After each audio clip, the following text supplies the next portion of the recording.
Okay, thumbnail, little masterclass. I'm going as big and as bold with the text as I possibly can, because if I zoom it out to a tiny level, I want it to still be readable. So if you look at this on the screen, look at that. I'm making it tiny. I'm kind of showing you. You can still see everything, and you can see what?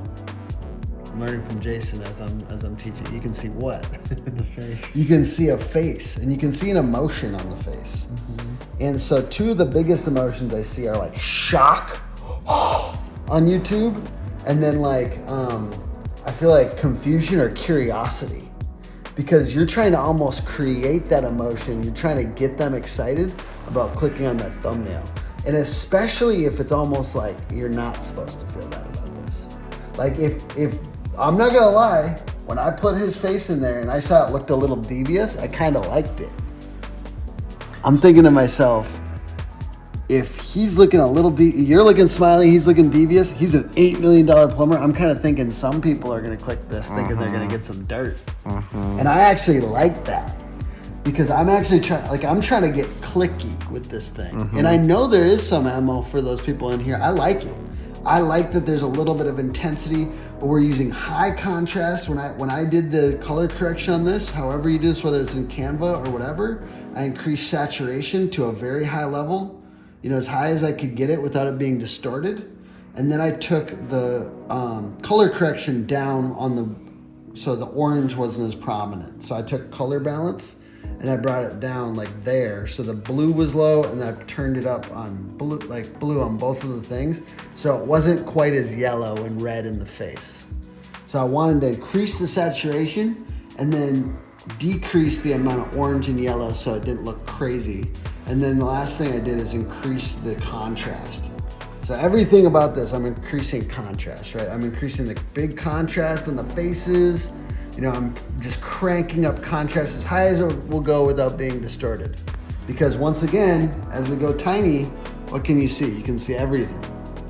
So then the same goes with I took, I'm sure this is available in Canva as well, but in Photoshop you push select subject, cloud, so you get this high detailed thing, and I selected both the people, and then in the background I brought it very dark, right? I brought the background really dark, and then the two people in the foreground bright, because I'm just trying to increase this contrast and increase everything and increase the color so that it's very clickable and very intense. And all of the it's kind of like a 3D vibe.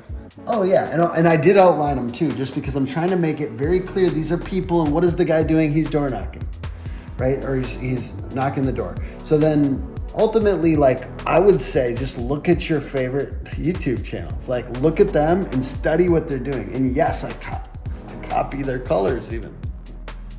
So I'm using a lot of times I'm using bright green, yellow. I'm using bright red. In this case, I use the branded colors. But just study the thumbnails of high producing content creators. And I didn't care about Mr. Beast at all, but now I do, because I know that guy knows what he's doing, and I'm constantly looking. I'm looking at his thumbnails, and I'm looking at a couple other people in my niche. What are they doing on thumbnails? Why? And who has the most views and why?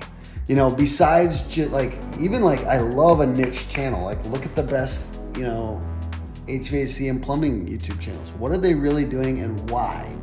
And I think it's ultimately you only get a few ideas. So you get a few ideas, you get a